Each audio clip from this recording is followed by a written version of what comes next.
What's up, everybody? It's your boy Hoop Jogging back with another video. And before we get into the content, please take a second to like, comment, subscribe, hit that notification bell, please.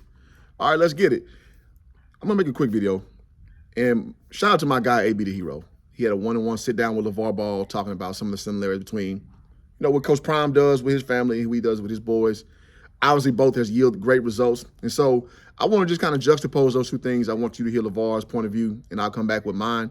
And without further ado, let's roll that footage. The most on my channel when it comes to like the family and stuff is the family aspect, the fatherhood dynamics. And I feel like the conversation that I've seen that's a bit similar to y'all's in a way is what my man Dion is doing, right? Yeah. So he went to Jackson State, all his boys is there. Yes. And I heard where do you think he learned that from? Exactly. I heard his son, the one who was a quarterback in one of these interviews with 60 Minutes say, if I've been following my dad through all of this time, because he coached him in high school, coached him in all of this stuff, and then if I'm going to go to a college, why not go to the one with following the dude who got me to where I'm at right now? You know what I'm saying? Right. I love that. Mm-hmm. And see, that's all I wanted to do is spark the insight on somebody. I ain't going to change everybody, but at least make them start thinking now.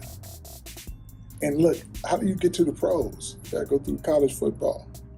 Ain't nothing like getting a college football team. Then have all your sons go there. They're going to find their talent. You can play. But the name might not be so big, but Dion doing his thing. I love his style.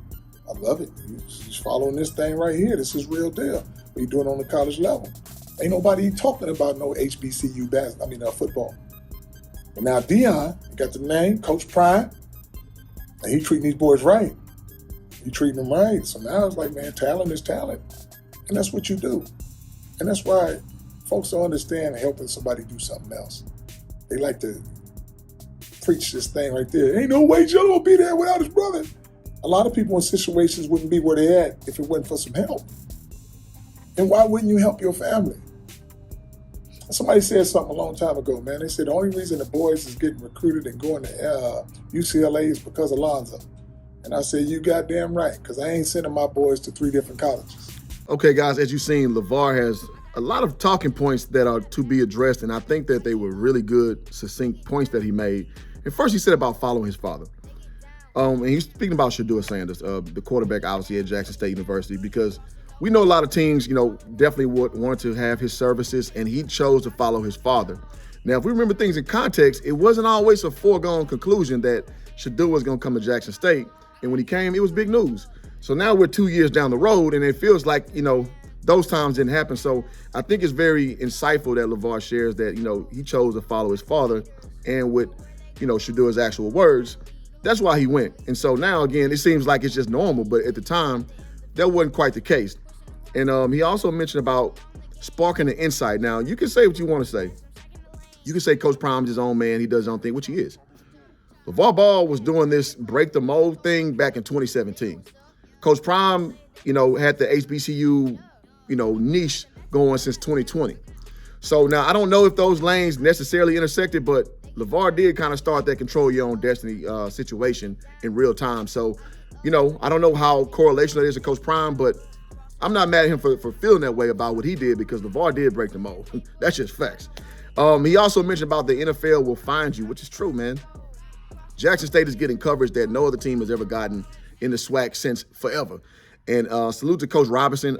He did great things for the conference, got a lot of guys into the NFL. But if we're being honest, from a totality standpoint, from a media coverage standpoint, there's nothing like we've seen right now. I think there's no arguments there. He mentioned about Jackson State not being that big, which is true. I say this all the time on my channel. Jackson State, before getting Coach Prime, did not have a lot of great seasons. I want to say it's about a 7-year span with just lackluster performances on the football field, but that's okay. Coach Prime came and changed life for that program. And again, being a SWAC blue blood, I got no problem with that, man. And he also mentioned about putting the HBCUs on the map. Yeah. With Coach, Coach Eddie George going to Tennessee State. With Coach Hugh Jackson going to Grambling State. Coach Bubba McDowell at Prairie View A&M. I don't think it's ever been a time where Coach Robinson at Alabama State. I don't think it's been a time with that many guys, with NFL ties have been college coaches at one time in the HBCU rank. So, he definitely is putting HBCUs on the map. And as I talked about in my last video, having College Game Day from ESPN coming to Jackson for the Southern game. It's going to be it's a great thing. And if we're being honest, before Coach Prime, there's no chance this will happen. So definitely believe to that statement. And lastly, Coach Prime is cheating. Don't cheat yourself, treat yourself. He's treating those kids right, man. He's coming through and he's in that living room talking that yang that other guys can't do, not named Nick Saban. Not named, Sarkisian's probably a good recruiter as well. All coaches can't do that. They don't have the charisma that Coach Prime has. And so he's coming in, he's treating the guys good, and Travis Hunter is the perfect litmus test.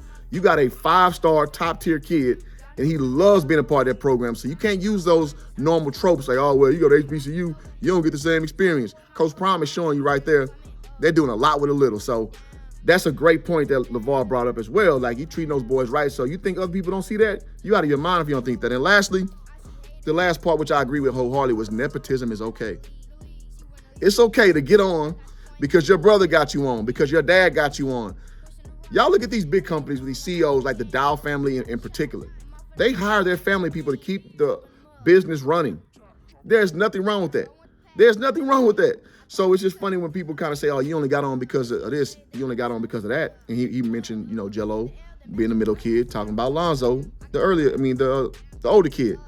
And he was like, listen, man, this all runs together. And that's what I like about this situation, because he brought in Shadur, he brought in Shiloh. His daughter plays for the basketball team. Like, it's okay to bring your family in, incorporate one vision, one mode of thinking into the whole thing. So, and I'll end the video here. I just thought that was very insightful from a guy who's proven to show that he can raise his own kids, have his own insight, have his own vision. And that's pretty much what Coach Prime is doing, and just repackaged a little differently, but at Jackson State. So y'all tell me what y'all think in the comments, man. I'll talk to y'all soon. I'm out. Peace.